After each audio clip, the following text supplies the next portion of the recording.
ठंड की बात करेंगे, किस तरह से लगातार ठंड की वजह से लोगों की परेशानियां बढ़ती नजर आ रही है। हरियाणा में अगर बात करें तो ठंड का सितम लगातार देखने को मिल रहा है। ठंडी हवाओं की वजह से लोगों का घरों से निकलना मुश्किल हो गया है और कोहरे की वजह से विजिबिलिटी बिल्कुल जीरो हो गई है। कल और परसों की अगर बात करें तो हल्की बारिश की संभावना है। हिसार जो है वो सबसे ठंडा रहा है। जो ताजा आंकड़े सामने आए हैं उसमें हिसार का न्यूनतम तापमान 1.4 डिग्री सेल्सियस दर्ज किया गया है। इसके अलावा महेंद्रगढ़ की आप बात करेंगे तो न्यूनतम तापमान यहां पर 2.1 डिग्री है। और आपको बता दें कि करनाल में 9 डिग्री सेल्सियस, इसके अलावा अंबाला में भी 9 डिग्री सेल्सियस तापमान दर्ज किया गया है। तो ठंड लगातार बढ़ रही है। कोहरे की वजह से परेशानी ज्यादा बढ़ गई है क्योंकि लोग जो दैनिक यात्री हैं उनके गंतव्य पहुंचने में काफी देरी हो रही है। और ये तस्वीरें अलग अलग जो हम आपको दिखा रहे हैं अलग अलग जगहों से सामने आई हैं और आप देख सकते हैं कि किस तरह से कोहरे की वजह से विजिबिलिटी बिल्कुल लो है और इसी वजह से जो वाहनों की रफ्तार है उस पर भी ब्रेक लग गई है। गुरुग्राम की अगर बात करेंगे तो यहां पर जो तापमान है वो 10 से 11 डिग्री सेल्सियस के बीच दर्ज किया गया है। झज्जर में रेलवे स्टेशन पर यात्री काफी परेशान हैं, ट्रेनों का इंतजार कर रहे हैं। फरीदाबाद और सोनीपत में भी कुछ ऐसा ही हाल है।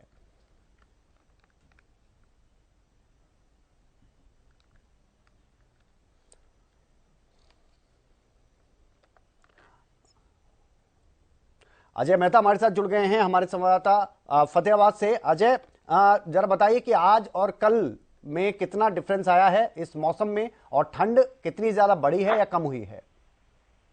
विनय, देखिए, जिस प्रकार से कल जो ठंड थी वो और जो टेम्परेचर था वो बिल्कुल लो था और विजिबिलिटी कोहरे की वजह से बिल्कुल शून्य थी। मतलब 10 मीटर तक की जो विजिबिलिटी है वो भी नहीं थी। लोगों को बड़ी परेशानी का सामना करना पड़ रहा था। आज हालांकि देखिए टेम्परेचर में थोड़ा सा सुधार है और जो कल टेम्परेचर था लगभग 4-5 डिग्री, न्यूनतम 4 के आसपास दर्ज हुआ था, आज वही 7-8 तक पहुंचा है। तो कहीं ना कहीं थोड़ा बहुत जो राहत तो मिली है, लेकिन शीतलहर और कोहरा अभी भी बना हुआ है। हालांकि कोहरे की डेंसिटी जो है कल के बनस्पत आज कम रही है और जो विजिबिलिटी है उसमें भी थोड़ा सुधार हुआ है। लेकिन देखिए, मौसम विभाग का लगातार ये मौसम विभाग के जो वैज्ञानिक हैं, जो रिसर्चर्स हैं, उनका ये कहना है कि आने वाले 2-3 दिन तो राहत मिलेगी, तापमान में थोड़ी वृद्धि भी देखने को मिलेगी और उसके बाद फिर 12-13 तारीख से लेकर के आगे एक सप्ताह तक फिर से एक बार ठंड अपना जो है कहर भर पाएगी। तो ये भी ठंड का जो सिलसिला है वो रुकने वाला नहीं है, थमने वाला नहीं है।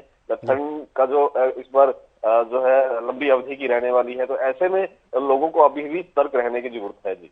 और अजय, पिछले 2-3 दिनों की अगर बात करें और आज का जिस तरह का माहौल है ठंड का, उसे देखते हुए क्या लग रहा है कि सूर्य के दर्शन हो पा रहे हैं या नहीं हो पा रहे फतेहाबाद में?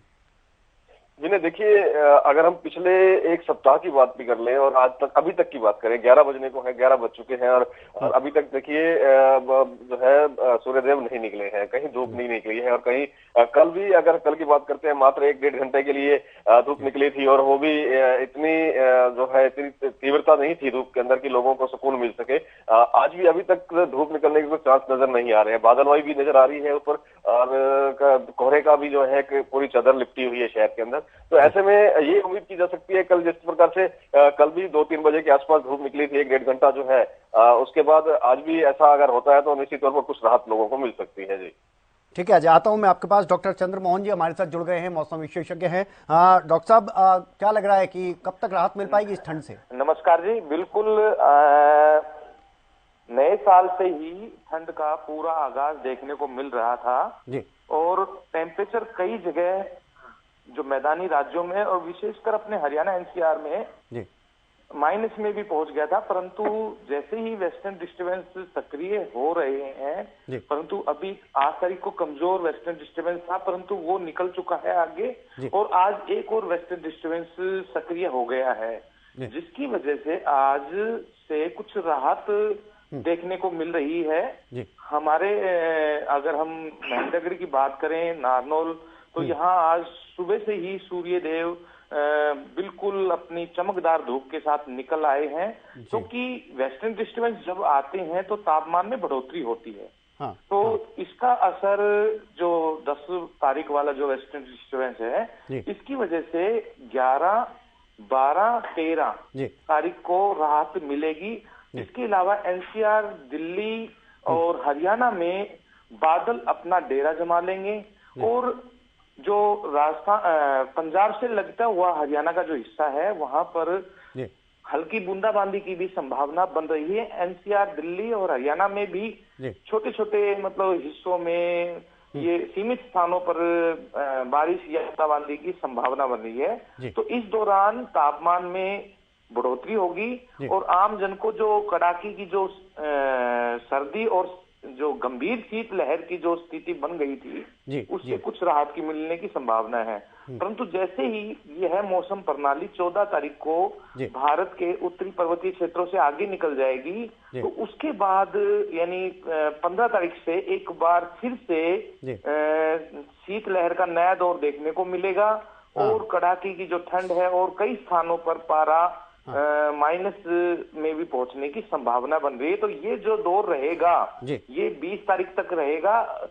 जब तक कोई वेस्टर्न डिस्टर्बेंस नहीं होगा अगला, तो जब तक ये ठंड ऐसे ही, क्योंकि वेस्टर्न डिस्टर्बेंस जल्दी जल्दी आते हैं तो तापमान में बढ़ोतरी होती है और जैसे इसका गैप बढ़ जाता है तो जब उसमें ठंड में बढ़ोतरी होती है। और डॉक्टर साहब एक चीज मैं आपसे जानना चाह रहा था, जो ये आप बता रहे हैं कि एक दो दिन में कल या परसों में अगर हल्की बारिश भी होती है तो इसका क्या असर देखने को मिलेगा? और दूसरा इसका असर सबसे ज्यादा तो हमारी जो फसलें हैं किसान भाइयों की, इसमें ये रामबाण का काम करेगी। अगर जहां होती है, क्योंकि बहुत इसका ज्यादा प्रभाव नहीं है, मतलब केवल जो हमारे उत्तरी जो जिले हैं जो पंजाब से सटे हुए हैं वहां पर तो इसका प्रभाव है और हरियाणा, एनसीआर, दिल्ली में कहीं कहीं सीमित स्थानों पर बूंदाबांदी की संभावना है। तो इसका किसानों को तो फायदा होगा ही, साथ में जो ये मानो कि 10 दिनों से जो ठंड जो और शीतलहर का जो सिस्टम है इसमें कमी देखने को मिलेगी। ठीक, अजय मेहता भी हमारे साथ बने हुए हैं। अजय, जितना कि डॉक्टर साहब बता रहे हैं, नारनौल महेंद्रगढ़ क्षेत्र की अगर बात की जाए तो आज सूर्य देवता ने दर्शन वहां पर दिए हैं और आप जिस तरह से बता रहे हैं तो फतेहाबाद में तो कोई उम्मीद लग नहीं रही कि यहाँ पर धूप दिखेगी या नहीं दिखेगी। तो क्या लग रहा है? और अभी जिस तरह से हम तो इंतजार करके बैठे थे कि 12 तारीख का, कि 12 तारीख से थोड़ी सी राहत मिल जाएगी, लेकिन डॉक्टर साहब बता रहे हैं कि ये 2-3 दिन की राहत होगी, फिर 20 तारीख तक इसी तरह से दोबारा ठंड देखने को मिलेगी। बिल्कुल, देखिए जिस प्रकार अभी डॉक्टर साहब बता रहे थे, डॉक्टर चंद्रमोहन जी बता रहे थे कि वहाँ एक वेस्टर्न डिस्टर्बेंस हिट करने वाला है यहाँ, और उसके बाद जो है मौसम प्रणाली फिर एक्टिव होगी और उसके बाद जो है मौसम के अंदर तब्दीली आएगी। देखिए ये पिछले 10 दिनों की जो हार्ट कंपा देने वाली ठंड थी, लोगों के लिए एक जो है परेशानी का सबब बनी हुई थी। हालांकि देखिए ये इस वक्त गैप कम है और समय कम है, थोड़ा सा समय मिलेगा और जो लोगों को राहत मिलेगी। उसके बाद फिर से एक जो है ठंड का दौर शुरू होगा। तो कम से कम उन लोगों के लिए एक राहत भरी है जो बुजुर्ग लोग हैं, जिनका जो बाहर नहीं निकल पा रहे हैं, धूप सेकने को तरस रहे थे, उनके लिए ये एक गोल्डन पीरियड रह जाएगा 2-3-4 दिन का, जो जहां थोड़ा सा तापमान के अंदर बढ़ोतरी होगी और शीतलहर के अंदर कमी आएगी। देखिए एक चीज और बताना चाहूंगा विनय, इस बार जो स्थिति बनी है ठंड की वजह से, हालांकि देखिए ये ठंड और कोहरा गेहूं उत्पादक किसानों के लिए तो बहुत अच्छा और एक लाभदायक सिद्ध हो रहा है। वहीं सरसों की खेती और सब्जियों की खेती वो बहुत बुरी तरह से प्रभावित हो रही है। तो ऐसे में अगर कहीं बरसात आती है और कहीं मौसम तुरंत चेंज होता है तो निश्चित तौर पर उन फसलों को भी लाभ मिलेगा। जी चलिए, बेहद शुक्रिया अजय मेहता आपका, और साथ ही डॉक्टर चंद्रमोहन जी हमारे साथ जुड़े, बहुत शुक्रिया सर आपका। लेकिन ठंड से फिलहाल थोड़ी राहत मिलती नजर नहीं आ रही, 12 तारीख के बाद शायद थोड़ी सी राहत